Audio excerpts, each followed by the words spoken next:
اومدید به روز 15 و از هر ویدیو 30 تا سابسکرایب از حسابی که تو روی این ویدیو بزنی 10,000 تومان کمک به نیازمندا. آقا ما تا الان تونستیم مبلغ 610,000 تومان جمع کنیم. چالش دیروز که روز 14 بود 520,000 تومان جمع کردیم که از این ویدیو از ویدیو روز پیش ما تونستیم 15 تا سابسکرایب بگیریم که تا الان مبلغ 610,000 تومان جمع کردیم برای کمک به نیازمندا.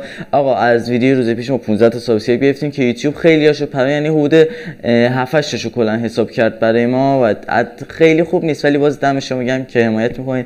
و از ویدیو پیش 30 تا سابسکرایب نگرفتیم که واقعا منفیه، چون که قرار بود 30 تا سابسکرایب بگیریم و من یه چیزی در مورد 24 آبان رو بهتون بگم که فعلا کنسل. اگه از این ویدیو حداقل 20 تا سابسکرایب مفید، یعنی 20 تا رو کامل یوتیوب حساب بکنه، بهتون تو چالش روز بعدی میگم.